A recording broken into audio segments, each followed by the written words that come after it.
पाकिस्तान और दुनिया भर में लाखों देखने और सुनने वालों को अरशद शरीफ का सलाम। नाज़रीन, आज इस्लामाबाद हाई कोर्ट में पाकिस्तान टेलीविजन के चेयरमैन की तैनाती के हवाले से एक अहम समाअत हुई और honourable chief justice Islamabad high court ने बहुत पर्टिनेंट सवालात उठाए और सुप्रीम कोर्ट की एक जजमेंट का भी हवाला दिया और अटॉर्नी जनरल साहब को अगली तारीख पे बुलाया है और अटॉर्नी जनरल साहब से भी कुछ यकीनन सवाल जवाब होंगे। आज के केस की तफसीलात क्या है, इस हवाले से प्रोग्राम में थोड़ा आगे चल के बात करेंगे। वफाकी काबीना का आज एक अहम इजलास था जिसमें काफ़ी सारे एजेंडा आइटम थे, लेकिन कुछ इतलात हैं कि आवाम के हवाले से भी बात हुई और मिनिस्टर्स हजरात को ये कहा गया है, चाहे बाद की मीटिंग में या उसमें, अभी हम कंफर्म करेंगे, कोशिश करेंगे प्रोग्राम में, कि 2.5 साल गुजर गए हैं तो अब आवाम के लिए क्या मजीद कर रहे हैं, अपनी परफॉर्मेंस किस तरह से बेहतर करनी है। दूसरी तरफ जब अपोजिशन को देखते हैं तो वो बार बार एक ही चीज़ सवाल उठा रहे हैं, हुकूमती परफॉर्मेंस पे कड़ी तनकीद कर रहे हैं, मुख्तलिफ स्कैंडल्स का हवाला देते हैं और जो आवाम को डायरेक्टली इफ़ेक्ट कर रही है चीज़ महंगाई, उस हवाले से बार बार सवाल उठ रहे हैं मुख्तलिफ जलसों में और मुख्तलिफ फोरम पे जो अपोजिशन को अवेलेबल है। इस हुकूमत को एक क्रेडिट जाता है कि मुख्तलिफ मामलात पे इसने मुख्तलिफ कमीशन ऑफ इंक्वायरी वज़ीर आज़म इमरान खान साहब ने बनाए, लेकिन उन कमीशन ऑफ इंक्वायरी के आने के बाद अभी तक जो एक्शन है उसको देखा जा रहा है कि वो एक्शन किस तरह से हो रहा है। और पाकिस्तान की तारीख का जो सबसे बड़ा मालियाती स्कैंडल है वो अनर्थ हुआ था जब पावर सेक्टर के हवाले से कमीशन ऑफ इंक्वायरी ने अपनी रिपोर्ट दी। अब इस रिपोर्ट के हवाले से इस पर पानी डालने की कोशिशें किस तरह से हो रही हैं और माजी में जैसे 480 अरब रुपए एक ही दिन में रिलीज कर दिए गए थे, अब भी ये कहा जा रहा है कि जी 450 अरब दे दिए जाए और 480 बिलियन जब दिए गए थे और उस पर ऑडिटर जनरल ऑफ पाकिस्तान की जो फाइंडिंग्स आई थी वो हम आपके साथ शेयर कर चुके हैं, आज आपको फिर बताएंगे। तो क्या वो हुकूमत जो कहती है कि जी माजी में नून लीग ने ये गलतियां की, तो फिर नून लीग के नक्शे कदम पे क्यों चल रही है, किस वजह से चल रही है? क्या वही लोग बैठ के जो नून लीग को मशवरे दे रहे थे, वजीर आजम के असिस्टेंट्स और एडवाइजर्स वही हैं और कार्रवाइयाँ भी बैठ के वही डाल रहे हैं MOUs के नाम पे? मैं अपने पैनलिस्ट का नाज़रीन आपसे तारुफ करवा दूँ। इस्लामाबाद में हमारे साथ मौजूद हैं वफाकी वज़ीर बराए आबी वसाइल फैसल वाडा साहब, बहुत शुक्रिया मिनिस्टर साहब प्रोग्राम में शिरकत का, और साथ ही तशरीफ फरमाए बैरिस्टर मोहसिन शाहनवाज रांझा साहब, पाकिस्तान मुस्लिम लीग नवाज से ताल्लुक़ है, MNA, बहुत शुक्रिया आपका प्रोग्राम में शिरकत करने का। लेकिन कुछ बात का आगाज़ करते हैं महंगाई के हवाले से। और पाकिस्तान पीपल्स पार्टी के चेयरपर्सन बिलावल भुट्टो ने जो कल जलसे में बात की थी कि इस हुकूमत ने मईशत को तबाह कर दिया, क्या कहा था उन्होंने, आइए देखते हैं। पाकिस्तान की मईशत को तबाह कर दिया, पूरी रीजन में पाकिस्तान का इकोनॉमिक ग्रोथ रेट बाकी सबसे पीछे है। अगर हम आगे हैं तो महंगाई में पाकिस्तान में जो महंगाई है वो तो अफगानिस्तान और बांग्लादेश से भी ज्यादा महंगाई है। जी नाज़रीन, आपने सुना, कह रहे हैं कि पाकिस्तान में बांग्लादेश और अफगानिस्तान से ज़्यादा महंगाई है। मौलाना फजलुर रहमान जो पाकिस्तान डेमोक्रेटिक मूवमेंट को लीड कर रहे हैं पूरी हुकूमत के खिलाफ एहतजाजी तहरीक, उन्होंने महंगाई के हवाले से क्या कहा, आइए सुनते हैं। तुमने आटा और चीनी के फ्रॉड में जो करप्शन की है, आपने 300 अरब से लेकर 600 अरब तक पाकिस्तान को नुकसान किया, उसका कौन हिसाब देगा? तो कुछ नहीं बन सकता तो फजल रहमान को आप सवालनामे बेचते हैं, बेच के तो दिखाओ फिर। जी नाज़रीन, आपने सुना, करप्शन का हवाला दे रहे थे, फिर दवाइयों की बात की और आज इस्लामाबाद में एक एहतजाज भी हो रहा था जिस एहतजाज के हवाले से 6 जनवरी को वफाकी वज़ीर दाखिला ने बाकायदा तौर पर आगाह किया था और क्लर्क्स और पेंशनर लेबर यूनियंस की आज की स्ट्राइक के हवाले से कहा था कि इसका खदशा ये है कि PDM जब 19 तारीख को इलेक्शन कमीशन के सामने आ रही है, अगर इस मसले को हल ना किया गया और ये लंबा होता गया मसला, तो ये तमाम लोग जो हैं PDM के 19 के जो एहतजाज इलेक्शन कमीशन उसके सामने भी शरीक हो सकते हैं। हमारे रिपोर्टर उमर फैज़ान आज इस एहतजाज करने वाले लोगों के पास गए और जिसमें डॉक्टर्स भी शामिल हैं, सरकारी मुलाजमीन भी शामिल हैं, टीचर्स भी शामिल हैं। उन्होंने अपने क्या कंसर्न सामने रखे, आइए ये रिपोर्ट देखते हैं।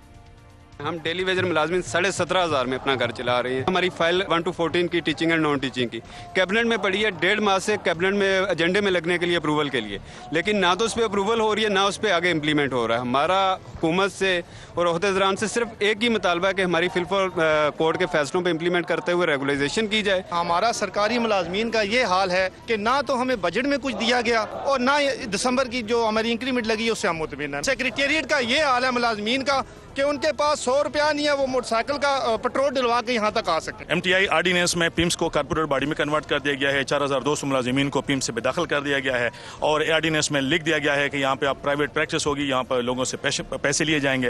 ये MTI रिफॉर्म्स के नाम पर ये निजकारी है पिम्स की, जिसके खिलाफ हम सरापा एहतजाज हैं। हम तब तक अपना प्रोटेस्ट रिकॉर्ड कराते रहेंगे जब तक हुकूमत मजबूर नहीं होती कि आर्डिनेंस वापस लेकर सही फॉर्म में रिफॉर्म्स लाएं जो पिम्स के अंदर। पिम्स हॉस्पिटल एक ऐसा अदारा है जहां पे पूरे पाकिस्तान के गरीब शहरी जो है बीमारी और तंगी की हालत में पिम्स हॉस्पिटल में आते हैं। लिहाजा मेरी रिक्वेस्ट है हुकूमत पाकिस्तान से कि सरकारी हॉस्पिटल को सरकारी रहने दो, इसको प्राइवेट ना करो, गरीब शहरियों के ऊपर, मजलूम शहरियों के ऊपर जुल्म ना करो। जिस रेशो से MP MNA की सैलरी बढ़ रही है, इसी लिहाज से जो एम्प्लॉइज हैं गवर्नमेंट के, इनकी सैलरी भी बढ़नी चाहिए। गवर्नमेंट ने हमें 14 अक्टूबर को एक लॉलीपॉप दिया, कमेटी की बात की हमसे, कमेटी बन गई, सब कुछ हो गया, लेकिन अब 1-2 महीने गुजर चुके हैं, अभी तक हमारे मुतालबात पूरे नहीं हुए, जबकि तनख्वाहों में भी आप लोगों को पता है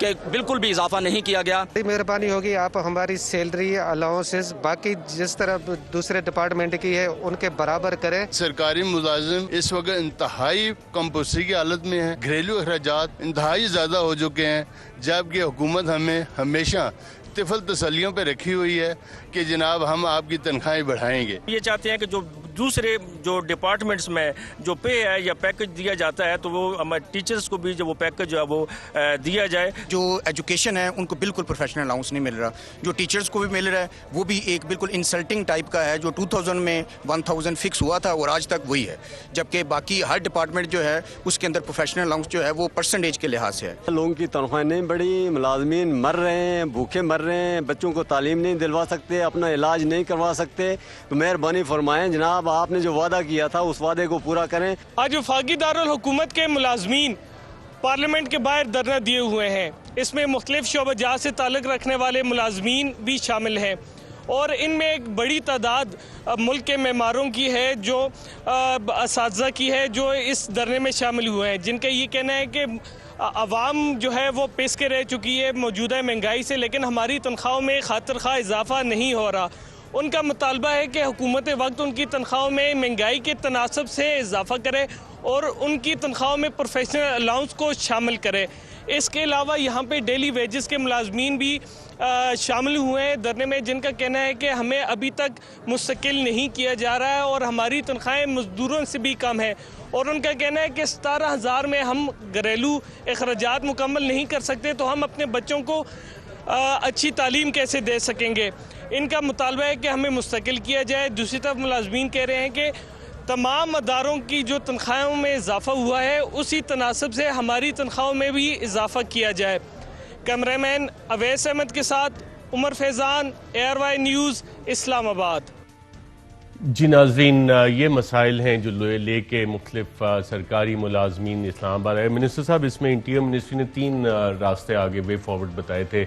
एक तो हफीज़ शेख साहब इस मसले को हल करें, हफीज़ शेख साहब हमारी इतलात हैं कि अभी तक इनसे शायद मुलाकात नहीं हुई। दूसरा, तमाम कंसर्न मिनिस्टर्स डिवीज़न अपनी अपनी यूनियन जिन जिन के मसाइल हैं उनसे बातचीत करें। और तीसरा जो कि नाकाम हुआ कि तमाम चीफ सेक्रेटरीज़ और चीफ मिनिस्टर्स कंसर्न जो हैं वो इन प्रोटेस्टर्स को इस्लामाबाद ही ना आने दें, नहीं तो ये 19 तारीख को मोहसिन रांझा साहब के PDM इजलास के साथ मिल जाएंगे अगर आपने हल ना किए मसले। चले, ये तो फिर आपने जो आखिरी ऑप्शन बनाया कि 19 तारीख को PDM के साथ मिल जाएंगे तो फिर तो गली मुक गई ना, फिर तो कुछ करने की ज़रूरत ही नहीं है। जैसे जो PDM का हाल हुआ है वो बाकी चीज़ों का भी हाल होगा। लेकिन जहाँ तक आपने इनकी डिमांड्स की बात की है, आई थिंक कुछ डिमांड इनकी बिल्कुल ठीक है और उनको गवर्नमेंट देखेगी भी और करेगी भी। और सपोजली अगर 10 डिमांड हैं उसमें से जो जायज़ डिमांड होंगी वो पूरी की जाएंगी और it should be sorted out. और उनकी जो डिमांड है वो ठीक डिमांड है, कुछ चीज़ें तो बिल्कुल ठीक है। महंगाई के हवाले से, तनख्वाहों के हवाले से, सर्विस स्ट्रक्चर रेगुलराइजेशन के हवाले से। अर्शद साहब, मेरा अपनी रिक्वेस्ट आपसे ये होगी कि एक आप सेशन कर लें आपके शो का, जिसमें हम सिर्फ एक सेगमेंट, आधा सेगमेंट महंगाई पे कर लें स्टैटिस्टिक्स के साथ, और उसमें दूध का दूध और पानी का पानी हो जाए। क्योंकि ये नैरेटिव कहानी रोज़ हमारे लिए चलती है कि जी लोग माइक लेके पहुंच जाते हैं कि जी आप बताएं। अगर आप किसी के घर में भी जाएं, उससे पूछें कि वालिद का सलूक तुमसे कैसा है, तो वो भी माइक के सामने यही कहेगा जी भाई भाई को ज़्यादा ख्याल करता है, मेरा कम करता है। तो अगर घर के अंदर आप 3 अरफात के अंदर भी अगर आपके अंदर कंपटीशन और डिफरेंसेस होते हैं, तो ये तो पूरी 22 करोड़ की आवाम है, तो एवरीबॉडी कांट बी हैप्पी। और अगर आपको सबको खुश रखना है तो फिर आप आइसक्रीम बेचें, सियासत ना करें। मोहसिन राना साहब, आपकी तो काफ़ी इंटरेक्शन भी है आवाम के साथ, आप अपने हल्के में भी लोगों के मसाइल सुन रहे होते हैं, मिल रहे होते हैं, आपने मिनिस्टर साहब का भी रिस्पांस सुना इस हवाले से। तो माइक देख के आवाम वाकई बाकायदा तौर पे इस तरह की बातें करती है या मसाइल हैं जेन्युइनली? ये मुझे वो फ्रेंच रेवोल्यूशन में जो कहा था ना क्वीन ने कि they don't have bread to eat, तो उन्होंने कहा कि why don't they eat cakes, यानी कि अगर रोटी नहीं मिल रही है तो केक खा ले। ये फैसल साहब जो बात कर रहे हैं रियलिटी से हटके है। सर, एक आदमी का जो 20,000 का डेली वेजर है लेट से, या 25,000 का भी, जो इन्फ्लेशन का हाल है आपका, और जिस तरह बिजली महंगी हो गई, जिस तरह गैस महंगी हो गई, जिस तरह फूड इन्फ्लेशन हुई, और फिर साथ में उसके बच्चों की, अगर बच्चे स्कूल गोइंग हैं और सरकारी इदारों में भी जा रहे हैं, तो सरकारी इदारों में भी यूनिफॉर्म, कुछ बुक्स लेनी पड़ जाती हैं, चलें फीस माफ़ हो गई, तो वो अपना बजट अगर बनाने बैठे तो आखिरकार मैं आपको बता रहा हूँ कई लोगों ने लोग जो है वो तंग आके खुदकुशियों की तरफ जा रहे हैं कि उनके अखराजात पूरे नहीं हो रहे, और गवर्नमेंट एम्प्लॉयज़ के नहीं हो रहे। पता लगता है कि बच्चे को मार के बाप ने भी खुदकुशी कर ली, बच्चे को दरिया पुल से नीचे फेंका, खुद भी कूद गए। इस तरह के वाकयात अभी रिसेंटली हुए हैं। क्यों हो रहे हैं ये वाकयात? इस महंगाई की वजह से हो रहे हैं, और इस चीज़ का इस गवर्नमेंट को जवाबदेह होना पड़ेगा कि अगर आप इस महंगाई का कोई बंदोबस्त नहीं कर सकते। अब देखें, बिजली फिर महंगी कर दी है रिसेंटली। अगर इतनी और लोगों की इनकम जो है, सैलरीज नहीं बढ़ाई जा रही है, और सैलरी किसी इदारे की भी नहीं बढ़ाई जा रही, इंक्लूडिंग फौज के भी जो जवान हैं उनकी भी सैलरीज नहीं बढ़ी। वो भी मैं समझता हूँ वो बड़े परेशान है कि हमारी सैलरीज नहीं बढ़ाई जा रही। इस तरह बाकी जो मुलाजमीन है, जो इधर सेक्रेटेरिएट के मुलाजमीन है, जो हुकूमत पंजाब, सब परेशान है कि इस इन्फ्लेशन को जब ऊपर जा रही है, महंगाई हो रही है, या तो हमारी सैलरीज बढ़ाएं, और अगर सैलरीज नहीं बढ़ा सकते तो महंगाई को कम करें। महंगाई हम बढ़ाई जा रहे हैं, सैलरीज हमने वहीं पे रखी हुई, तो लोग क्यों नहीं आएंगे? अच्छा, जो लोग आए हुए, अगर इनके मसाइल 19 तक हल नहीं होते तो आप इनके साथ खड़े होंगे या ये आपके साथ ज्वाइन करेंगे? इस पे क्या ऑप्शन है? आप कुछ इनके सर देखिए, हमारा तो, मैं तो इस चीज़ का कायल हूँ कि हमारी सबसे ज़्यादा जो अहम चीज़ है वो है महंगाई, बाकी इशू सेकेंडरी। महंगाई के ऊपर हमें अपना मेन, हमारा है ही कॉज, बाकी चीज़ें सब सेकेंडरी हैं।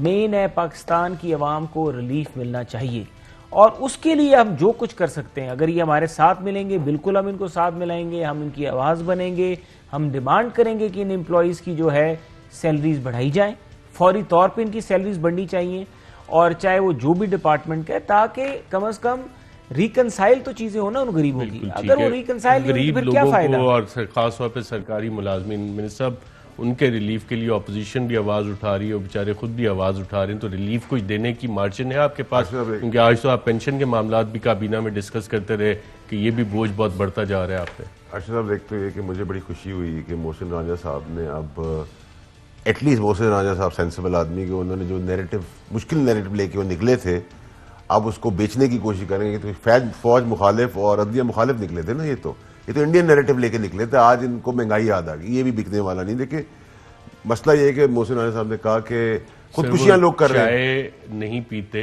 वो कॉफी पीते हैं। देखिए सर, मैंने आखिरी जो चेक किया था। लेकिन सर, आपने चाय और पानी जिन्होंने ऑफर किया था वो तो उन्होंने ऑफर किया था, लेकिन हमने मालिश ऑफर की। साहब चाय नहीं पीते, हमने मालिश ऑफर की है। सर इन्हें क्या पुकेट चले जाएंगे मालिश के, इतना शौक है वहाँ पे मालिश करें? सर ऐसे शौक हमने पाले ही नहीं ना सर, आपको पुकेट जाना पड़ता है या किसी मसाज पार्लर में जाए आप मालिश में करें। अब आपने क्राइटेरिया देख लिया ना, ये लेवल नून लीग का मजाक में ना ले, इनका लेवल ऑफ मालिश भी पॉकेट आइलैंड ही है, हमारा स्टैंडर्ड ही वो नहीं है। ठीक है, तो मैं जब डिफरेंस आप करें ना तो उसमें आपको समझना है जी, मैं टीवी बड़ा वो डिफेंसिव होके बात कर रहा हूँ। वैसे तो मैं ऑफ द रिकॉर्ड जवाब दूंगा, बहुत, लेकिन जहां तक बात की उन्होंने कि लोग खुशियां कर रहे हैं, तो मैं ये समझता हूँ कि आज मोहसिन राजा साहब से फुक्कट की क्या बात हो रही है, मुझे पता नहीं है फुक्कट क्या चीज है सर। मैं अभी बताता हूँ। और वहाँ क्या होता है ना, मालिश करनी है। मैंने कहा मालिश आपको करने का बहुत शौक है तो फुक्कट जाए वहां पे मालिश करें। फुक्कट क्या है? मैं मालिशियों को पता है, आपको बताता हूँ। लेकिन सर मोहसिन राजा साहब ने बड़ी अच्छी बात की कि लोग खुदकुशियां कर रहे हैं और महंगाई इतनी बढ़ गई है। लेकिन मैं मोहसिन राजा साहब से आपके तवज्जो से सवाल करूंगा कि आपके लीडर क्यों नहीं खुदकुशी कर रहे, जिन्होंने इस मुल्क का 35 साल में हाल किया है। अगर वो खुदकुशी करेंगे तो जस्टिफाई होगी आपकी बात। आप ना जमहूरी बात करें, ना आप किसी अवाम के लिए आए थे, ना उनकी महंगाई के लिए आए थे। आपको लाया गया था एक आदमी जो अपने घर में निकम्मा होता है, उसका वालिद हमेशा उसके लिए परेशान होता है कि उसके लिए कुछ करे। आपके लीडर को निकम्मे पन्ने की वजह से ज़ियाउल-हक के हवाले, जो आपका सियासी वालिद था, आई होप कि आपने अपना सियासी वालिद नहीं बदला होगा, उनके पास हवाले किया। वो खाने का शौकीन था, खाना खाते खाते उस लोगों को, ज़ियाउल-हक को यह एहसास नहीं हुआ कि ये खजाना भी खा जाएगा, ये मुल्क का खजाना भी नवाज खा गया। उसके बाद मुल्क खाने के चक्कर में जब पड़ा तो फिर आपको पता है कि क्या हालात हुए हैं। उसके बाद वो नैरेटिव लेके आए कि जी हम फौज मुखालिफ लेके आए, फिर अदलिया मुखालिफ लेके आए, वो ही नहीं कहा अब ये महंगाई और अंडों पे आ गए। इनको हम एक्चुअली अंडे और कट्टों पे ला के छोड़ेंगे, ये आप लिख लें आज। और जो आपने बात की है, मैं आपके सवाल से पहले अगला सवाल करूँ। जो हमने प्रेडिक्शन आपको पीडीएम की थी वो हवा आपने देखी है, सेनेट का इलेक्शन भी लड़े। और मैं आपको पेश ही मुबारकबाद देता हूँ कि कराची से आप सेनेटर एक ला रहे हैं जिनका आजकल वोट ट्रांसफर का मसला चल रहा है, मोहम्मद जुबैर साहब का। उनको सेनेट की सीट इसलिए दी जा रही है ताकि वो भी वो अकेला आदमी है ना जो गालियां दे रहा है, नवाज शरीफ के बयानी को आगे लेके चल रहा है। ना इनका असद इकबाल वो नैरेटिव लेके चल रहा है, ख्वाजा आसिफ तो लेके चला ही नहीं, इसकी वजह से मरियम की वो लेफ्ट पे था, और बाकी भी कोई लेके चल रहा है। मोहसिन साहब तो है ही समझदार आदमी, वो फौज के मुखालिफ जा ही नहीं रहे। उनको आज फौज की तनख्वाहों की फिक्र पड़ गई है। ये देख रहे हैं कितना जबरदस्त सर्दी के अंदर मौसम चेंज हुआ है सियासी। अभी आप देखें सर, जितना जल्दी करीब मालिश आती रहेगी ना, इनका वजन भी घटना शुरू हो जाएगा समेत मौलाना के। आप देखें तो आगे होना क्या है सर मैं इनको फिर मशवरा दूंगा कि ये जाएं और किसी मसाज पार्लर में काम करें अगर मालिश का इतना शौक है। बाकी बात रहेगी खुदकुशियों की, तो खुदकुशी तो करनी थी इन्होंने IMF के जाने पर। खुदकुशी अब तक, और यकीन करें पाकिस्तान की अवाम दुआ कर रही है कि ये IMF के पास जाने वाला वादा जो खुदकुशी का इमरान खान ने किया था वो पूरा कर लें, ताकि ये जो कौम है खुदकुशी करने पे मजबूर, हमारी इस कौम की जान छूट जाए। और बाकी रहेगी अंडे और कट्टे। ये अंडे और कट्टे जो जिस सोच की और जिस सोच की पैदावार है ना, ये वो सोच इन्हीं को मुबारक होगी। अंडे कट्टे इन्हीं के मुंह से पहली दफा भी ईजाद हुए। और जो बंदे की सोच होती है ना माइक्रो इकोनॉमिक्स की, मैक्रो तो दूर की बात है, मैक्रो में तो चोर डाकू ब्लैकमेल नहीं होगा, वो मैक्रो वो है। माइक्रो में अंडे कट्टे मुर्गी, ये सारी साइंस इनकी वहां पे चल रही है। शहबाज शरीफ के सबसे ज्यादा पोल्ट्री फार्म है, जिनको हमें कह रहे हैं उनकी उनका लीडर की हमारी बात आपने मान ली ना, फिर आप एक जगह खड़े हो ना, या तो हमने आपकी बात मान ली, अंडे कट्टे ठीक है, फिर हमें उस्ताद मान लें कि हम ठीक है, आप मान लें उस्ताद के अंडे कट्टे आपने। ये जो बात अब कर रहे हैं मोहसिन रांझा साहब, अगर आपकी हुकूमत ने वही सारे काम करने जो कि इनकी हुकूमत कर रही थी, फिर तो वो बात सही नहीं कह रहे। फर्क है कैसे? इनकी हुकूमत के जो लीडरान थे वो अपने जाती बिजनेस पाकिस्तान को लेके, पाकिस्तान को अपनी फैक्ट्री समझ के अपने जाती मुफाद के अंदर अपने जाती एसेट्स और दौलत बढ़ा रहे थे। हमने कोई मशवरा दिया है तो कौम के लिए दिया है। हमने जो काबीना में 8-8 घंटे गुजारे उस कौम को आके बताया। इनकी तरह नहीं है कि रात को फरमाइशी प्रोग्राम दे हमसे मिलने, सुबह मुकर जाएं कि हम इस्तीफे मुंह पे मारेंगे, इस्तीफे कबूल करने के लिए स्पीकर आ गया तो पैर पड़ गए। अब ये जो बात है, मैं इस पे एक वक्फा ले लेता हूं और वक्फे के बाद नाज़रीन यहीं से बात करेंगे। जो मोहसिन रांझा साहब ने सवाल उठाया कि क्या नून लीग को पाकिस्तान तहरीक इंसाफ को अपना उस्ताद मान लेना चाहिए कि अगर वही सारे काम करने जो कि इनके लीडरान कर रहे थे या बहैसियत पार्टी या गवर्नमेंट में काम कर रहे थे और वही PTI ने काम करने, तो फिर तब्दीली किधर? इस पे बात करेंगे और चंद अहम सवालात भी हैं इस हवाले से एक वक्फे के बाद। वेलकम बैक नाज़रीन। ब्रेक पे जाने से पहले एक सवाल उठा कि क्या पाकिस्तान तहरीक इंसाफ वही कुछ कर रही है जो कि नून लीग कर रही थी या उसके लीडरान, और अगर ऐसा है तो फिर नून लीग वालों को अपना उस्ताद मान लें। तो ये काफ़ी सुनने में तो बड़ा आसान सा सवाल है, लेकिन इसको ज़रा डिटेल्स में जाके देखते हैं चंद एग्जाम्पल्स के साथ कि क्या वाकई ऐसा हो रहा है। क्या तहरीक इंसाफ नून लीग के नक्शे कदम पे चल रही है? इसके एक दो केसेस आज टेकअप करते हैं तो बहुत सारे, लेकिन एक पाकिस्तान टेलीविजन कॉरपोरेशन, इसके चेयरमैन की तैनाती हुई और इस्लामाबाद हाई कोर्ट में आज केस टेकअप भी हुआ। ऑनरेबल चीफ जस्टिस जस्टिस अतर मिनल्ला ने जो कोर्ट में आज कार्रवाई हुई, इस हवाले से इंपॉर्टेंट ऑब्जर्वेशंस क्या हैं वो पहले आपके साथ शेयर करते हैं। आज जब कार्रवाई हुई और जो चीज़ें हमारे सामने आई उसमें चीफ जस्टिस अतर मिनल्ला साहब ने सवाल किया कि सुप्रीम कोर्ट का फैसला मौजूद है, नईम बुखारी को उम्र की रियायत किसने दी है? वकील नईम बुखारी ने बताया कि जी काबीना डिवीजन ने उम्र की रियायत दी है, तो जिस पे चीफ जस्टिस अतर मिनल्ला ने कहा कि सुप्रीम कोर्ट के फैसले के बाद काबीना डिवीजन उम्र की रियायत नहीं दे सकता। उन्होंने मजीद कहा कि नईम बुखारी की तकर्री सुप्रीम कोर्ट के फैसले के खिलाफ है, सुप्रीम कोर्ट के फैसले की रोशनी में केस का फैसला किया जाएगा। वकील दरख्वास्त गुजार ने कहा कि नईम बुखारी की तकर्री सुप्रीम कोर्ट और इस्लामाबाद हाई कोर्ट के मुख्तलिफ फैसलों के बरअक्स है। आला अदालतों में ऐसी तकर्रियों के लिए वाज़े हिदायत मौजूद हैं। वकील ने मजीद कहा कि सरकारी टीवी के साबिक चेयरमैन की तकर्री को सुप्रीम कोर्ट ने नवंबर 2018 में एक सुओ मोटो केस में गैर कानूनी करार दिया था। नईम बुखारी की बतौर चेयरमैन सरकारी टीवी तकर्री कल अदम करार दी जाए। अदालत ने अटॉर्नी जनरल ऑफ पाकिस्तान को जाती हैसियत में तलब कर लिया और केस की समाअत 14 जनवरी तक मुलतवी कर दी। इस हवाले से नाज़रीन जो सुप्रीम कोर्ट के फैसले का हवाला दिया जा रहा है वो 2019 SCMR 1 और उसके पैराग्राफ नंबर 13 में बड़े वाज़े तौर पे सुप्रीम कोर्ट ने लिखा हुआ है कि अताउल हक कासमी साहब, उनकी जो अपॉइंटमेंट का तरीका था वो बिल्कुल ही सिस्टमैटिक और मेथोडोलॉजिकल मैनर में किया गया था, जिसमें कि एक स्पेशल एग्जेम्पशन दी गई थी अपर एज लिमिट की 65 साल से ऊपर की for the appointment of heads of autonomous bodies under ministry of information, broadcasting और हेरिटेज, जिन्होंने के समरी बनाई थी अताउल हक कासमी की अपॉइंटमेंट की। और कोई जस्टिफिकेशन नहीं दी गई थी कि जनाब अताउल हक कासमी की एज रिलैक्सेशन किस वजह से की जा रही है।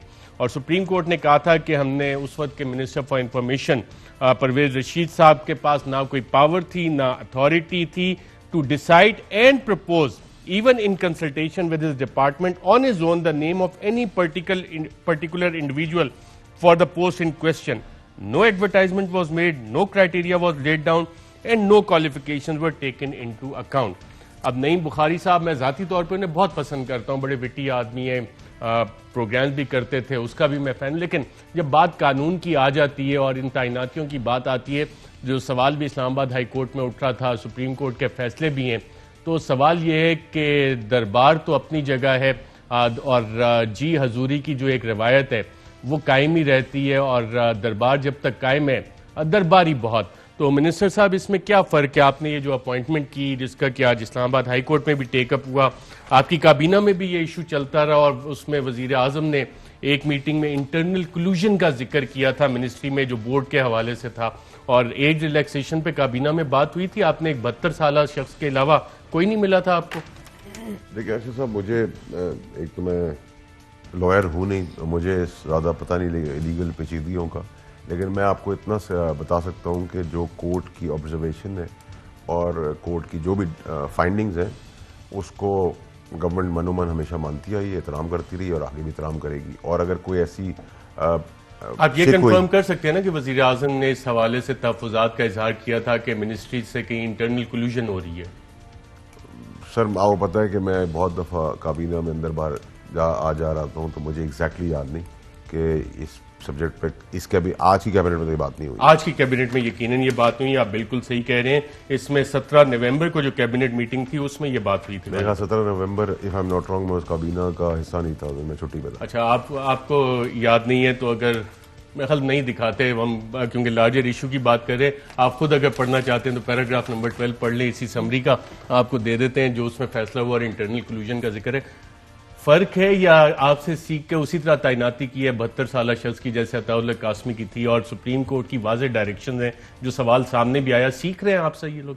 सर मेरा तो ख्याल है कि ये जो कुछ इन्होंने अशर नशर कर दिया है पूरे निज़ाम का और मजाक बना लिया अदालतों का, और मैं समझता हूँ कि ये कोई पहला वाक़या नहीं है।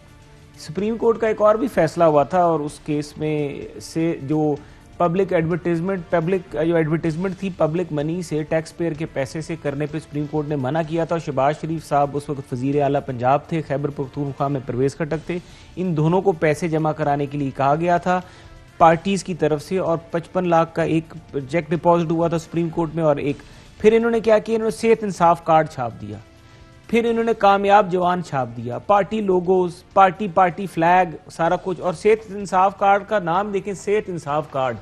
उस पर हमने पिटिशन की, हमने हाई कोर्ट में ही गए, हमने कहा ये इस्लामाबाद हाई कोर्ट के सामने पेश किया कि जनाब ये इन्होंने करोड़ों रुपए अपनी एडवर्टाइजमेंट पे शाया कर दिए हैं, वो पैसे तो इनसे निकलवाएं। अगर वो शहबाज शरीफ साहब जो पैसे हैं वो जमा करा सकते हैं तो फिर इमरान खान साहब भी तो पैसे जमा कराएं। अब वो केस का फैसले के लिए रिजर्व हुई है जजमेंट, मुझे उम्मीद है कि उसका फैसला जल्दी आएगा। वो तो एक जगह पे एक और चीज है, नईम बुखारी साहब वकालत भी कर रहे हैं और हुकूमत कॉन्फ्लिक्ट ऑफ इंटरेस्ट भी है, करोड़ों रुपए फीस भी ले रहे हैं। ठीक है, मेरे वो लॉयर हैं, कम्युनिटी ताल्लुक है, लेकिन और अच्छी पर्सनैलिटी है उनकी, लेकिन असूल तो अपनी जगह पे कायम है। अब बेसिक सवाल वहीं पे आ गया मिनिस्टर साहब, जो मोहसिन रांझा साहब ने, कि आप वही सारे काम कर रहे हैं जो ये लोग कर रहे थे। फर्क क्या है? आपको 72 साल नईम बुखारी के अलावा कोई नहीं मिला। वही वजह है कि जी हजूर का इकबाल बुलंद और दरबारी बहुत दरबार सलामत रहे। देखिए अरशद साहब, अगर आप मुझे कहेंगे कि मैं हमारी गवर्नमेंट इनको फॉलो कर रही है तो ये आप मुझे उस दिन प्राइम मिनिस्टर साहब ने कंसर्न्स का इजहार किया है कि पीटीवी में आजकल जो मामला चल रहे हैं, एक टग ऑफ वॉर है between the MD and the chairman, इसको रिजॉल्व किया जाए। और चेयरमैन साहब इलीगली एमडी के इख्तियारात भी इस्तेमाल कर रहे हैं, उन्हें सस्पेंड भी कर दिया। देखिए अर्शद साहब, माजरत के साथ मेरी आपसे रिक्वेस्ट ये होगी कि क्योंकि ये मिनिस्ट्री शिबली साहब की है, वो राइट पर्सन है इसको जवाब देने के लिए, उनका इंटरनल मैटर है उनकी वजारत का। तो जो कंसर्न वजारतें हैं उनके हिसाब से आप चलेंगे तो मैं ज़रा स्मूथ रहूँगा। मुझे 2-3 वजारतों का तो पता होता है, लेकिन ज़्यादा वजारतों का पता नहीं, ना मैं इंटरफेरेंस करने देता हूँ ना किसी की वजारत में इंटरफेयर करता हूँ।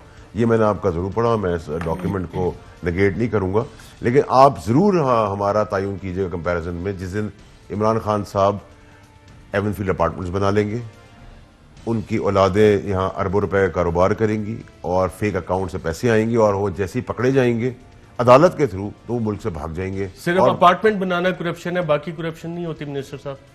और कौन सी करप्शन है? अपार्टमेंट बनाना जो करप्शन आप कह रहे हैं वो छोटी करप्शन है। मैं अर्ज करूं सर, मुझे बताया अभी बनी गाला में नया घर बना है, बनी गाला में कह रहा हूँ जमान पार्क में, उस घर की कॉस्ट आई है तकरीबन इंटीरियर सारे खर्चे डाल के 18-19 करोड़ रुपया।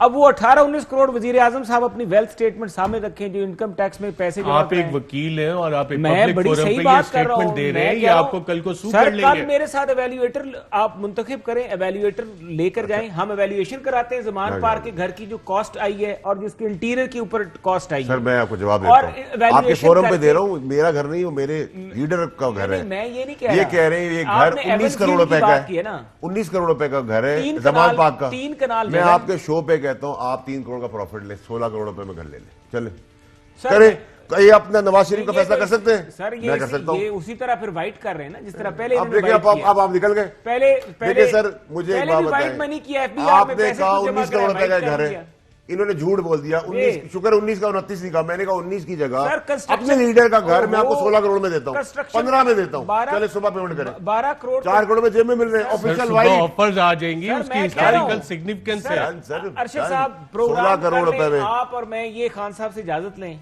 मैं आपके साथ चलता हूँ, एक एवेल्युएटर पकड़ते हैं जो बिल्कुल इम्पार्शियल एवेल्युएटर, थोड़ा आगे चलते हैं, एवेल्युएशन करा ले। प्रॉपर्टी उनकी है, आप दोनों या फैसले कैसे कर सकते हैं? लेक्चर तो ना देना, अगर खुद घर बना लिया है तो हमें क्यों? अच्छा मुझे बताएं, अगर ये इनके हिसाब से 19 करोड़ रुपए का घर है, जाती उम्र कितने का है? Cost of construction, cost of construction, एक मिनट वर्षे साहब, कॉस्ट ऑफ कंस्ट्रक्शन का मतलब ये कि जमीन की कीमत जमान पार्क में नहीं थी, इन्होंने कहा घर की मालियत और इंटीरियर की मालियत 19 करोड़ रुपए। वक्त की हजरत उस्मान की हजरत उमर देने वाले तो आप हैं। जमान पार्क में कितने की जमीन होगी सर? जमीन भी करोड़ों में, आप जरा वैल्यूएशन करा लें, कितने की होगी? मेरे ख्याल से काफी महंगी, लाहौर की प्राइम लैंड है यार, प्राइम लैंड है, मुझे नहीं पता। मैं वो शायद शेयर प्रॉपर्टी होगी, उनकी मलकियत भी नहीं है वो मलकियत। अब कॉस्ट उसकी मैं कह रहा हूं जो उस पे कंस्ट्रक्शन कॉस्ट आई है, आप घर की कंस्ट्रक्शन की वैल्यूएशन करा। अच्छा चले एक मिनट यहाँ भी रुक जाए सर। जो मालिक है उसमें 4 हिस्सेदार हैं, उनका मैसेज भी अदील राजा को आ चुका है कि हिस्सेदार उसके कितने, और आपके लिए भी वो मैसेज में है कि फैसल वाडा कैसे ये शेयर प्रॉपर्टी बेच सकते हैं। इतना बड़ा प्रॉफिट होगा तो मना लेंगे जाके, कारोबारी है फैसल वाडा। पहले सुने मेरी बात सर, पहले एक चीज का जवाब ले लें। इन्होंने कहा उसकी कंस्ट्रक्शन जमीन नहीं, जमान बाकी कंस्ट्रक्शन इंटीरियर में 19 करोड़ रुपए हुए, ये 15-16 में खरीदने को तैयार नहीं, हमें आप 14 करोड़ रुपए। मुझे करोड़ों की बातें कर रहे हैं, मैं बिलियंस पे आ जाऊं, अरबों रुपए पे आ जाऊं, जो तो आप शौकत खानम को दे दें, आप वैसे भी अच्छा काम करते हैं, शौकत खानम के नाम कर देंगे। IPPs जो हैं उनके साथ आप मुआहदे कर रहे हैं, उनको कोई 450 अरब की पेमेंट आप काबीना में अप्रूव कर रहे हैं? पता नहीं, अभी तो काबीना को इसकी जाएगी, आएगी तो आप अप्रूव कर देंगे? पता नहीं सर, मुझे तो उसकी डिटेल पढ़नी होगी ना, क्या है वो। नून लीग ने विदाउट ऑडिट एक पेमेंट रिलीज की थी, और किसके कहने पे की थी नाज़रीन? वो थे मियां मंशा साहब। और मियां मंशा साहब के कहने पे जब ये, बल्कि उन्होंने क्या, मियां मंशा साहब ने महर बुखारी के प्रोग्राम में उस वक्त कि जी 480 अरब रुपए एक दफ़ा इसको ख़त्म करें, उसके बाद सर्कुलर डेट नहीं आएगा, और पैसे अगर छाप के भी देने पड़ते हैं तो पैसे छाप के दें। क्या कहा था उनने, आइए देखते हैं। We can all do these things provided जो हमारी पेमेंट्स हैं उसका हमें एक दफ़ा we will have to bite the bullet and clear these। किधर से करेंगे क्लियर? ये चाहे हम नोट छाप के दे दें, कोई प्रॉब्लम नहीं है। आप एक दफा अगर 12% के डिफिसिट 400 अरब से तजावुज कर गया सर्कुलर डेट, आई बिलीव। तो आप कह रहे हैं कि इतना नोट छाप दो और इसको once and for all even कर दो, एक दफा खत्म करें ना। लेट्स गेट, जो फैक्ट्रियां बंद हैं, जो एक्सपोर्ट्स कर सकती हैं, जो एम्प्लॉयमेंट दे सकती हैं, ये सारे पैसे वहां से निकल आएंगे। लेट्स डू इट वंस, इसको खत्म करें। जी नाज़रीन, वंस डू इट, और एक दफ़ा इसको ख़त्म करें। 480 बिलियन दे दिए गए, और फिर ऑडिटर जनरल ऑफ पाकिस्तान की जब रिपोर्ट आई तो पता लगा कि उसमें 100 अरब से ज़ायद इलीगल इरेगुलर पेमेंट्स थी, और उसके बेनिफिशरीज जो थे वो काफ़ी सारे थे। वो कौन कौन थे वो पावर सेक्टर की रिपोर्ट में आइडेंटिफाइड है। लेकिन आजकल भी, पहले 480 बिलियन था, आजकल कहा जा रहा है जी 450 अरब रुपया जो है IPPs को इन MOUs के तहत दे दिया जाए, और विदाउट एनी ऑडिट इसको दिया जाए।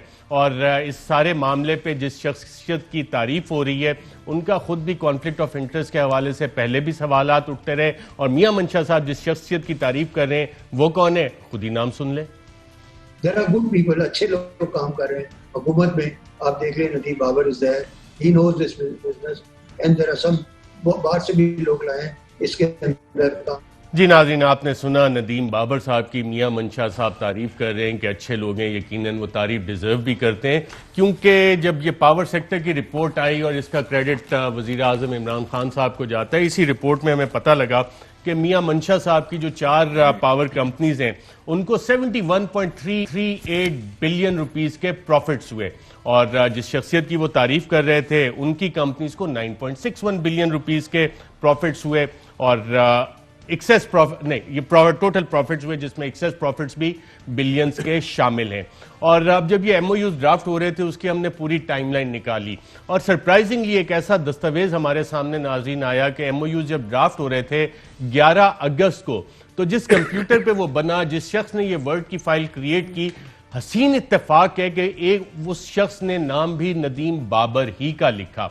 और मैं ये आपको ऑथेंटिकली ऑन रिकॉर्ड बता सकता हूं कि जो नेगोशिएट कर रही थी कमेटी बाबर याकूब साहब की, उसमें कम से कम दो दफा मेरे पास ऑथेंटिक एविडेंस के साथ, गवाहों के साथ मौजूद है कि नदीम बाबर साहब गए उस कमेटी में, और एक मीटिंग तो ऐसी भी आई कि एक साइड पे नदीम बाबर साहब हुकूमत की साइड से बैठे और दूसरी साइड पे ओरिएंट पावर उन्हीं का CEO वगैरह वो बैठे। अब ये किसने शरारत की कि ये डॉक्यूमेंट नदीम बाबर के नाम से क्रिएट कर दिया गया, और ये वही MOUs हैं जो 2002 की पॉलिसीज में 11 अगस्त 2020 को ये डॉक्यूमेंट क्रिएट हुआ। अब ये वही नदीम बाबर हैं या कोई और स्पेशलिस्ट नदीम बाबर, या किसी ने शरारत की है नदीम बाबर का नाम क्रिएट करके इस फाइल पे। तो आप भी अब 450 billion without auditor general office, जिस पे आज काबीना में भी आप लोगों ने बात की, पावर्स एनहांस करेंगे, ये 450 अरब पेमेंट रिलीज कर देंगे। अर्शद साहब, मेरी गुजारिश आपसे होगी कि आप एक डेट लिखें, 12 जनवरी 2021 को मैं आपके प्रोग्राम में एक स्टेटमेंट दे रहा हूँ कि जो भी तहरीक इंसाफ की हुकूमत के अंदर इमरान खान साहब की लीडरशिप के अंदर काम कर रहा होगा, कोई भी आदमी हो, अगर वो किसी चीज़ में मुलविस पाया गया तो वो काबीना का हिस्सा नहीं रहेगा। एक हो, लेकिन अगर कोई पकड़ा ही ना गया तो ऐसा, ये भी मैं आपको इसी तारीख में बोल रहा हूँ, यही डेट पे वापस रिकॉर्ड का हिस्सा बनाते हुए कि ऐसी कोई चीज़ नहीं है। Crime is always imperfect, crime is always imperfect. आपसे ज़्यादा क्राइम को कौन जानता होगा जिसकी इन्वेस्टिगेशन किसी कंप्यूटर तक पहुंच जाए। तो मेरा ख्याल है कि सर अब तो हमें अपने बाथरूम के शीशे भी टिंटेड कराने चाहिए। अच्छा मोहसिन रांझा साहब, ये दो गुजारिशात सर बड़ी क्विकली देखिए। वो कहते हैं कि अगर कोई बंदा, मेरे कॉलीग ने कहा कि पकड़ा जाए तो वो हमारी काबीना में नहीं रहेगा। ये 2 किस्म के NROs देते हैं वज़ीर आज़म साहब। एक NRO देते हैं कि उसको निकाल देते हैं और कहते हैं मैं उसके खिलाफ इंक्वायरी करूंगा, और उस इंक्वायरी की कभी रिपोर्ट नहीं आती। जैसे कि पेट्रोलियम कमिशन हो गया, जैसे रिपोर्ट आ गई, उसके बाद शुगर वाली हो गई, जिसके बाद फिर वो मेडिसिन वाली हो गई, जिसके बाद फिर वो इस तरह की, और फिर दूसरा एनआरओ ये दिया जाता है कि पोर्टफोलियो चेंज कर दिया जाता है। लेकिन आज मिनिस्टर साहब ने ऑन रिकॉर्ड डेट नोट करवा के कहा है कि अगर इसमें कोई भी मुलविस पाया गया वो काबीना का। सर मैं कहता हूं कि अगर chairman NAB across the board accountability करे तो इनकी 45-46 की काबीना में से 20 से 22 जो मौजूदा या साबका जेल में जाएंगे। मैं लिख के दे देता हूं आपको। अच्छा सर एक मिनट रुक जाए, मोहसिन साहब की बात करें। जो मैंने आपको डेट पे कहा है ना, आपको मेरी बात समझ आ गई है। आपने मैं आपको बड़ा जब भी इस तरह की स्टेटमेंट दी है वो हमेशा पूरी हुई है, मेरे पास रिकॉर्ड है। ठीक है सर, कोई भी हो, और अगर उसने चोरी नहीं की हुई और इनकॉम्पिटेंसी की वजह से भी गलती हुई हो इतनी बड़ी, तो भी वो नहीं रहेगा। एक और एक्सेप्शन है, अगर अपना कारोबार प्रमोट किया है, अपना बिजनेस किया है, अब मेरी बात उसके बाद कॉन्फ्लिक्ट ऑफ इंटरेस्ट पे भी आए ना। अच्छा, ताबिश गौहर साहब का इस्तीफा वापस हो गया? जी वापस हो गया। तो वजीर आजम ने उन्हें यकीनन मुलाकात हुई होगी, अश्योरेंसेस भी दी होंगी, उनके काम में भी इंटरफेरेंस हो रही थी। और मैं सरप्राइज इसलिए हुआ कि शहजाद कासिम साहब उन्होंने भी इस्तीफा दिया और उन डेट्स में इस्तीफा दिया जब ये MOUs नेगोशिएट हो रहे थे। ताबिश गौहर साहब का भी इस्तीफा आया, तो अब with full power and backing of the prime minister Tabish Gohar साहब काम करेंगे या कि उनके कामों में मुदाखलत जारी रहेगी फ्रॉम मल्टीपल साइड? देखिए जो भी काम कर रहा है वजीर आजम के साथ, वो वजीर आजम की अथॉरिटी और बैकिंग के साथ ही काम कर रहा है, और जो नहीं कर पा रहा उसकी अपनी कोई कमजोरी होगी। लेकिन प्राइम मिनिस्टर की बड़ी क्लियर हिदायत है। मैं आपको आज के दिन का वाकया बता रहा हूँ कि इतनी क्लियर इंस्ट्रक्शंस मैंने कभी नहीं सुनी जो वजीर आजम अपनी क्लैरिटी के साथ किसी भी वजीर या किसी भी आदमी को देते हैं। तो ताबिश गौहर साहब का इस्तीफा वापस हुआ। करना चाहेंगे इंस्ट्रक्शंस? नहीं, मैं शेयर नहीं करूंगा, लेकिन मैं आपको सिर्फ बता रहा हूँ कि क्लैरिटी इज नॉट 100%, इट्स 105%। 10 में से आपको 20 की मैं क्लैरिटी कहूंगा कि इस तरह प्राइम मिनिस्टर साहब बात करते हैं। Is very clear. और ये अगर कोई सोचता है, मैं बैरिस्टर साहब की नॉलेज के लिए कर दूं कि अगर कानूनी पेचीदगियों के बाद भी अगर किसी चीज को साबित होने में 6 महीने लगते हैं, मिसाल दे रहा हूं, साल लगता है, प्राइम मिनिस्टर के पास बात पहुंचने के बाद वो उस फैसले का इंतजार बाद में करेंगे, पहला खुद फैसला करेंगे। सर एक पार्लियामेंट्री कमीशन बना लें जिसमें PTI के भी बंदे हो, PMLN के भी बंदे हो, पीपल्स पार्टी की भी हो, across the board accountability agenda हो, जो जो एलिगेशंस हैं उनको लाया जाए, इन कैमरा ब्रीफिंग्स करा लें, 1 महीने में आपके आगे सब कुछ क्लियर हो जाएगा। सर पार्लियामेंट ये खुद मानेंगे, ये फैसल वाडा को मैं कहता हूं मेंबर बना दें, ये खुद मानेंगे कि ये गलत हुआ है। अच्छा मोहसिन अली साहब, कोई पार्लियामेंट की आपने बात की तो इलेक्शन और इलेक्टोरल रिफॉर्म्स के हवाले से आपकी पार्टी कोई इनिशिएटिव ले रही है? पार्लियामेंट में इस इलेक्टोरल रिफॉर्म प्रोसेस का हिस्सा बनने जा रही है? इंटरनली देखें जी, हम यही बात करते हैं कि इस्तीफे हो जाएं या बाकी सब चीज़ें वो एक तरफ, और हुकूमत को बिल्कुल ओपन प्लेइंग फील्ड दे देना एक तरफ, ये भी नहीं हो सकता। तो जाहिर है हम अगर लेजिस्लेशन ऐसी होगी, हम पहले भी लेजिस्लेशन जो है जो पाकिस्तान की आवाम के बेहतरीन मुफाद में लेजिस्लेशन है, अगर ट्रांसपेरेंट इलेक्शन को यकीनी बनाने के लिए कोई लेजिस्लेशन की जा सकती है, वोट जो है उसका इस्तेकाक जो है उसकी हिफाजत करने की, वोट को इज्जत देने की, अगर कोई लेजिस्लेशन ऐसी है जिससे वोट महफूज हो जाए, प्रोसेस ठीक हो जाए, ट्रांसपेरेंसी हो जाए, अकाउंटेबिलिटी हो जाए, तो जरूर करेंगे, बिल्कुल करेंगे। बिल्कुल। मिनिस्टर साहब आपने सुना कितनी बड़ी बात की है। मैं वही तो है, मैं आपके प्रोग्राम की ब्रेकिंग है आज ये कि ये नून लीग की तरफ से, क्योंकि बड़े इन है अपनी लीडरशिप का, इन्होंने एडमिट कर लिया है कि उसी तनख्वाह पे नौकरी करेंगे जिस तनख्वाह पे ये निकले थे बाहर, बल्कि शायद उससे कम तनख्वाह। अच्छी बहुत सी बात है। मैं तो देखिए पॉजिटिव लोगों का पॉजिटिव बात होगी, कंस्ट्रक्टिव बात होगी, पाकिस्तान के लिए बात होगी, जरूर होगी, लेकिन उसमें पिछली बार की तरह नैब के शिक मत चेंज करा जाना जिसके फायदे आपको जाती तौर पर अपने केसेस में होते हैं। तो इलेक्टोरल रिफॉर्म्स की बात हो रही है ना, जिसका मतलब है they are part of the parliamentary process, उसको स्ट्रेंथन करना चाह रहे हैं। पहले तो इस्तीफों की बात हो रही है। सर आप सीरियस ले लेते हैं?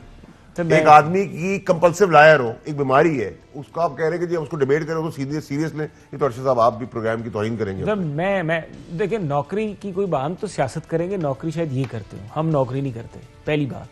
दूसरी बात हम आवाम की नौकरी ही कर रहे हैं, आप बादशाह कर रहे थे आवाम के ऊपर, इसलिए आवाम ने उठा के बाहर भेज दिया। पार्लियामान में हम सियासत करें, हम आवाम के नौकर हैं, सियासत आप आवाम के बादशाह बने थे, उठा के बाहर। सियासत का मतलब है जमहूरियत, नहीं आप बात से निकले ना, हम आवाम की नौकरी करते हैं, उनके नौकर है। नहीं, नौकरी आवाम की और है, आपको आवाम सेलेक्ट करके भेजती है फैसले करने के लिए। अगर आप अपने फैसले खुद ना कर सके तो फिर क्या फायदा, फिर नौकरी करें भाई, फैसले नौकरी कर रहे हैं भाई, अपना आजाद। यार क्या नौकरी। मुझे आप अरशद साहब इनसे एक सवाल लेते, हमारे मिनिस्टरों की आपने फोल्डर्स निकाल लिए, आपको हमने एज ए वजीर जवाब दे दिया, इनको बताएं 35 साल में करप्शन समेत इनके लीडर के करप्शन करने वाले को आज तक क्या मिला है? उसको सिर्फ रिवॉर्ड मिला है।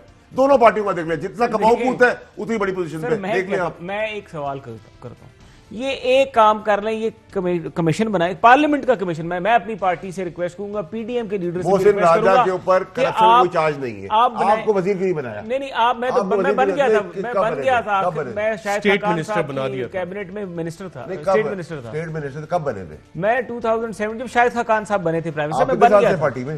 मैं पार्टी में साल तो हमारी कितने साल से? हमारी कितने साल से? नहीं मेरा तो दूसरी, मैं पहली दफा इलेक्ट हुआ एमएनए में, पहली दफा मिनिस्टर बन गया, मैं पार्लियामेंट्री सेक्रेटरी बन गया, पहली दफा आपको फेडरल मिनिस्टर क्यों नहीं बनाया? आपको मिनिस्टर स्टेट क्यों बनाया? अब आपके पास देखिए मसला ये है कि आपके पास तो फेडरल मिनिस्टर सारे सिलेक्टेड, इलेक्टेड कोई नहीं है।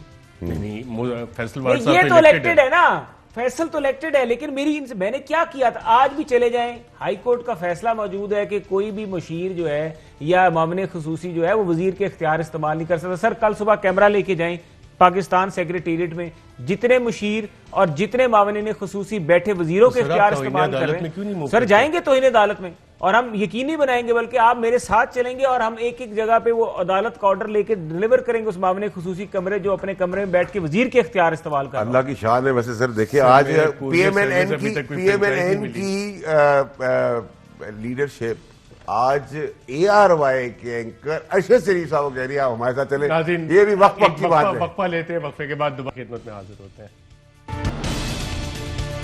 वेलकम बैक नाज़रीन। ब्रेक पे जाने से पहले बैरिस्टर मोहसिन शाहनवाज राना साहब ने एक बड़ी खबर दी है कि इलेक्टोरल रिफॉर्म्स का हिस्सा बन रही है नून लीग, और उसको पार्लियामेंट को स्ट्रेंथन करने के लिए कुछ इकदाम भी इस हवाले से लेने के लिए तैयार है। अब सवाल आता है इस हवाले से कि जो पीडीएम ने 19 को एहतजाज और फिर आगे एहतजाज, तो क्या बिलावल भुट्टो साहब इन एहतजाजों में शरीक होंगे? आपको कुछ उन्होंने इतला दी है कि 18 तारीख को शायद कोई बैरून मुल्क जाने का प्लान अभी तक अंडर डिस्कशन है बिलावल साहब का, तो 19 तारीख को वो पार्टिसिपेट नहीं कर सकेंगे। और पीपल्स पार्टी जिस तरह से पीडीएम का हिस्सा अभी तक बनी आ रही है, आप लोग मुश्तरका जो स्ट्रेटजी है, कंबाइंड स्ट्रेटजी, उस पर अभी तक स्टिक कर रही हैं तमाम जमातें? देखिए अरशद साहब, एक बात यह है कि जहाँ पर भी कोई लीडरशिप की क़यादत नहीं जाती तो एक इम्प्रेशन दिया जाता है कि वो जी कोई मसला है, ऐसी कोई बात नहीं है।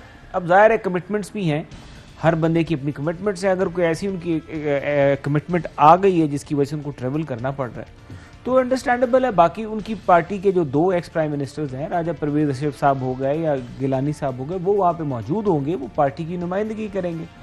जाहिर है किसी जगह पे मरीम साहबा नहीं होती तो बिलावल साहब, या कहीं पे मौलाना साहब नहीं होते तो इस तरह हो जाता है। तो ये कोई एक इस तरह नहीं है कि अगर एक बंदा एब्सेंट हो गया तो पीडीएम का कंसेंसस जो है वो उसमें कोई स्प्लिट आ गया, ऐसी कतई तौर पे कोई बात नहीं है, एक इंप्रेशन क्रिएट किया जाता है। लेकिन 19 को ECP is very important.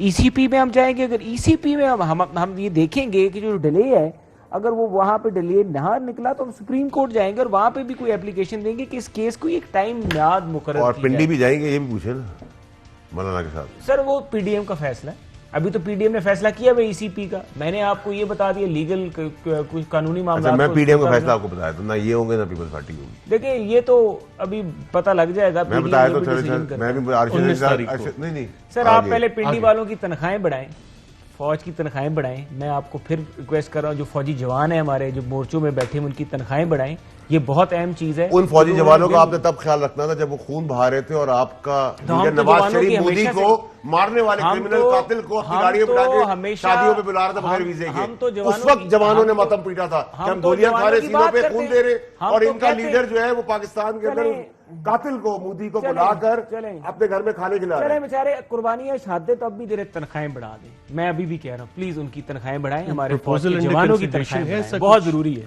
Faisal साहब ऐलान कर दें आप। खुद जो है सर अपने बजट को हालात देखते हुए रिफेम किया था और इसका क्रेडिट आर्मी को जाता है, चीफ ऑफ आर्मी स्टाफ को जाता है। सर जब इन्फ्लेशन इस तरह हो गई है, वो हमारा एक जैली डिपार्टमेंट है ना, उसी तरह बाकी भी हो गए, बाकी सिविल सेक्रेटेरिएट के लोग हो गए, उनकी तनख्वाहें बढ़ाएं। कितना दर्द है इनको, हर एक की तनख्वाहें बढ़ाएं कि अगर यहाँ पे महंगाई का जो वजन है नहीं बर्दाश्त किया जा रहा सर, नवाज शरीफ को भी समझाएं भाई, को नहीं इतना दर्द आप लोग को आजकल हो गया है, मैं तो जवानों का, यही वही जवान है जो 65 साल से दे रहे हैं। हमारे जितने भी एम्प्लॉइज हैं हुकूमत पाकिस्तान की, मैं कहता हूँ सबकी बढ़ाएं।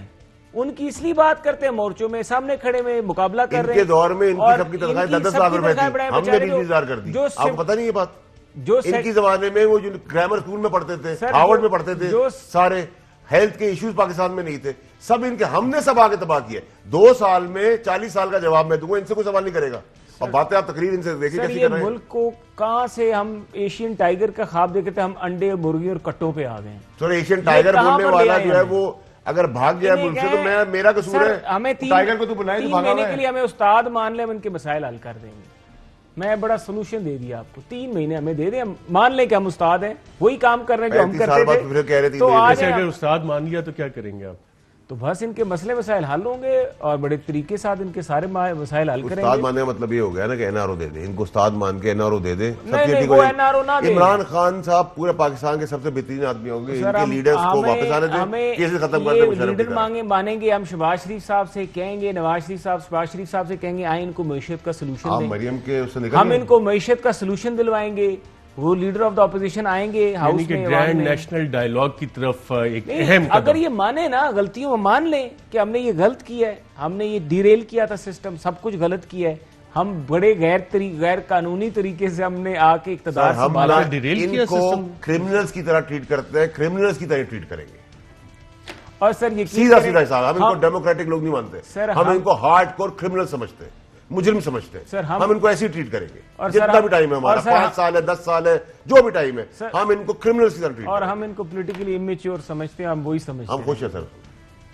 और ये मामला डायलॉग की तरफ नहीं जा सकते सर, हमने आपसे जाएगा, क्यों नहीं जाएगा? डायलॉग पाकिस्तान के लिए अगर है, पाकिस्तान की बका और सलामती और बेहतरी के लिए हाजिर है, लेकिन अगर उसमें भी हम ट्रीट इनको क्रिमिनल्स की तरह करेंगे सर, हम उसके बीच में भी समझेंगे कि हमारे आगे एक छोटा सा बच्चा अनोखा लाडला बैठा है, हमने उसको खिला के मुल्क का मुफाद करना है, हमने उस बच्चे को बच्चे की तरह खिलाना है। अच्छा खाएगा भी, लात भी मारेगा, ये नोटी बच्चा है। बैरिस्टर मोहसिन शाहनवाज रांझा साहब, वफाकी वजीर फैसल वार्ड साहब, प्रोग्राम में शिरकत के शुक्रिया। आज के प्रोग्राम में इतना ही, इजाजत दीजिएगा। Fly with PIA and save gold. Register now. Scan QR code and register yourself to get gold and loyalty benefits. Powered by ARY Sahulat Wallet.